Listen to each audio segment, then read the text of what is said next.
Hello everyone. ये topic देख के आपको पता ही चल गया होगा कितना इम्पोर्टेंट टॉपिक है।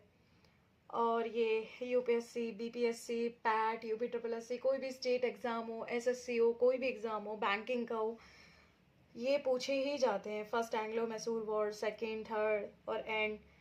आपको कहीं भी ये इजीली इंफॉर्मेशन मिल जाएगी, लेकिन बैकग्राउंड के लिए आपको थोड़ा सा देखना पड़ता है अदर सोर्सेज को। यहाँ थोड़ा सा बैकग्राउंड से हम लोग कनेक्ट करके इसको देखेंगे कि क्या था मैसूर और क्यों ये हुआ। चलिए स्टार्ट करते हैं। मैसूर, जो कि आज का कर्नाटक है, पहले विजयनगर का साम्राज्य ही था। इसमें सबसे पहले हिंदू साम्राज्य था 1336 से 1686 तक। इसके फाउंडर थे Hariharan first and Bukka Raya first, जो कि संगम डायनेस्टी के थे। इसके अंदर 4 डायनेस्टियाँ बहुत साल तक रही हैं। संगम जैसे इन्होंने 20 साल तक लगभग शासन करा, 1336 से 1485 तक। सालोक 1485 से 1505, तुलुक 1491 से 1570, अराविडू 1542 से 1646। अब हम यहाँ से कनेक्ट करेंगे। सबसे पहले हमने यहाँ से कनेक्ट करा 1565 में तालीकोटा का युद्ध, जो हुआ था अराविडू के टाइम में ही। विजयनगर वर्सेस 4 मुस्लिम सुल्तान, ये यूपीएससी का क्वेश्चन है। विजयपुर मुस्लिम सुल्तान, बीजापुर, बीदार, गोलकुंडा, अहमदनगर। विजयनगर में कौन था उस टाइम? राम राय, जो कि और इनको मार दिया गया। डेफिनेटली 4 लोग मिल जाएंगे तो मार ही देंगे। और यहाँ से हम विजयनगर का डिक्लाइन देखेंगे। बहुत बाद में, उठा पटक के बाद, कृष्ण वोडियार टू, इसने शासन करा 1734 से 1766। I am not sure, may be ये 1735 में इनके हाथ में प्रशासन दिया था या इन्होंने शासन क्राउन तब लिया था, मैं श्योर नहीं हूँ, बट होना वही चाहिए। ठीक है। तो 2 बहुत ही पावरफुल लोग थे इनके समय में। एक थे नंदराजन, दूसरे थे देवराय, प्रधानमंत्री पोस्ट पर थे। ठीक है। और ये थोड़ा सा इन लोगों से ज़्यादा सलाह लेते थे, अपना बुद्धि विवेक से कम काम करते थे। तो ये सब देख के ना, इनकी मैसूर के आदमी में एक छोटा सा सिपाही था, हैदर अली। उसने मेहनत करी, महत्वाकांक्षाएं बढ़ाई, प्रमोशन लिए, धीरे धीरे वो फौजदार भी बन गया। डिंडीगुल का, डिंडीगुल, हाँ वही ताले वाला डिंडीगुल, जेआई टैग जिसके लिए फेमस है। अच्छा, इसको पता था कि मराठे बड़े स्ट्रॉन्ग हैं और ये मराठे और निज़ाम के हमलों से डरता था। तो इसने क्या करा, धीरे धीरे अपने आप को स्ट्रॉन्ग करा और फ्रांसीसियों की मदद से आर्टिलरी फैक्ट्री इसने डिंडीगुल में बनवा ली।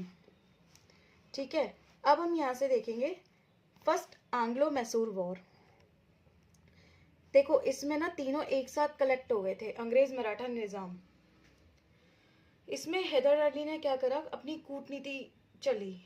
इसने मराठों को कर दिया न्यूट्रल और निजामों का थोड़ा सा इसने सहयोग ले लिया। और ऐसे ऐसे करके हैदर अली इसमें जीत जाता है। और इसमें का जो समापन होता है वो मद्रास की संधि से होता है, 4 अप्रैल 1769 से। और यहाँ हम देखेंगे गवर्नर था उस टाइम बेरेलिस्ट, क्योंकि गवर्नर जनरल का पोस्ट तब तक सृजन नहीं हुआ था। द्वितीय आंग्ल मैसूर युद्ध में हम देखेंगे 1781 में आयरकूट ने पोर्टोनोवा में हराया। उसी टाइम पे, मतलब कैंसर के कारण हैदर अली की डेथ हो गई 7 दिसंबर 1982 में। अब टीपू ने ना युद्ध जारी रखा। दोनों ही, अंग्रेज भी और टीपू दोनों परेशान हो गए। एंड रिजल्ट मैंगलोर की संधि हुई 1784 में। और टीपू सुल्तान ने जो शासन करा था 1782 से 1799, ये इनका शासन का टाइम है। इस टाइम पे गवर्नर जनरल, देखिए अब वो पोस्ट आ गई है, वॉरेन हेस्टिंग्स था। अब तृतीय आंग्ल मैसूर युद्ध, भैया इसमें अंग्रेज, निजाम और मराठा तीनों मिल गए और रह गए बेचारे अकेले टीपू सुल्तान। बैंगलोर कैप्चर कर लिया, मजबूरी में रंगपट्टनम की संधि हुई, जो कि इनकी कैपिटल भी थी। 1792 बड़ी भयानक संधि हुई थी, आधा राज्य लगभग इनका चला गया था इसमें। और कुछ मन में द्वेष भी रहे थे। और रिजल्टन भैया हुआ चतुर्थ आंग्ल मैसूर युद्ध 1799 में। इसमें बेलेजली ने टीपू सुल्तान को मार डाला, 4 मई 1799। ये डेट बहुत इंपॉर्टेंट है, क्रोनोलॉजी में लगाने के लिए आ जाती हैं। थोड़े से इंपॉर्टेंट हम देख लेंगे इसमें और क्या इंपॉर्टेंट है। टीपू सुल्तान ने एम्बेसीज बनाई, एम्बेसडर रखे, ये तो सबको ही पता है।